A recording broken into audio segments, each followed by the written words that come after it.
Well, high-profile party figures from all sides are out campaigning in key marginal seats as we see them working to get their leader over the line tonight. We have our political reporters right around the country today. Julia Bradley is in New South Wales, Simon Love's in Victoria.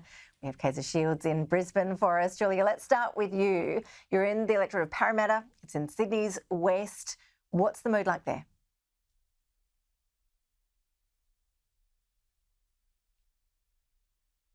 Around health and Medicare spending and also reducing people's HECS debts is really resonating among voters here. This is a seat which is a marginal one, 3.7%, held by the Labor Party. They're desperate to sandbag it. The MP here, Andrew Charlton, has been out on the hustings at this booth in Carlingford, but so too the Liberal candidate Katie Mullens, both facing off here at this booth this morning. Now, Andrew Charlton, he was, should I say, a senior economic advisor to Kevin Rudd. And when he was parachuted into this seat as a candidate, he was really criticised for being an out-of-towner. But from the people I've spoken with here today, it does seem as though that perception has really worn off. And people like that he's seen as this aspirational figure. There's been a lot of talk about whether he could be a future leader under a Labor government. Could he be a treasurer in the future or even a Prime Minister? This seat is really diverse. It's one where cost of living is front of mind for voters. It's a seat where it really ranges in ages among voters here. A lot of people own their own homes, struggling to pay off their mortgage, but also a large proportion of renters really rising here since the last federal election. Penny Wong, the Foreign Minister, out on the hustings, trying to bolster support for Labor in some of these key Western Sydney seats. It's a heartland for the Labor Party. I spoke with her this morning. How do you think Parramatta's going to go, Penny Wong? Look, it's always a tough fight, but look, Andrew is a fantastic candidate. He's a great local candidate, local MP who's delivered for the electorate. So Andrew, who's delivered for the electorate, and he's also has such a bright future inside our party. So I'm really proud to be campaigning.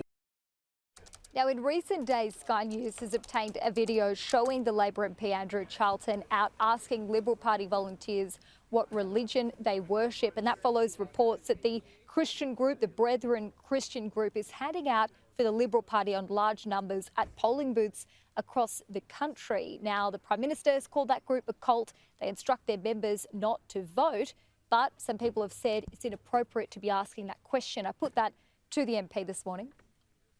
There's been some vision that Sky News uncovered a few days ago about you asking Liberal Party volunteers for their religion. Do you think that's appropriate? Is it relevant? Well, look, Australia has a really strong democracy and I think we have one of the best electoral systems in the world. My focus is just making sure that our volunteers and voters are safe. And we saw reports across New South Wales, across Australia, of intimidatory behaviour. It absolutely does not matter what people's religion is. What matters is their behaviour on the booths, and that's the main focus. Now, Ash, Peter Dutton visited this seat of Parramatta in the first week of his election campaign, illustrating just how keen they are to win it back. It's typically gone back and forth between the major parties. The Liberal Party held it prior to 2004. And the candidate here, Katie Mullens, she's a local. You see that on all of these corflutes, really pushing the fact that she's local. She's a known quantity. She's a lawyer here. She previously ran for the overlapping state seat. And I've noticed this morning she's really trying to sell that female message, boosting representation in Parliament and also speaking to voters about the policies directly impacting women. Take a look. Is the Liberal Party worried about winning female voters over?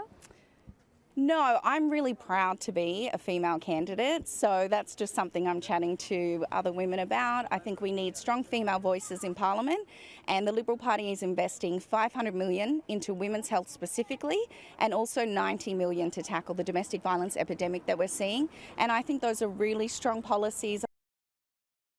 We've seen a fair few Liberal Party signs slashed and taken down overnight, which we've seen many other electorates across the country throughout the course of this campaign.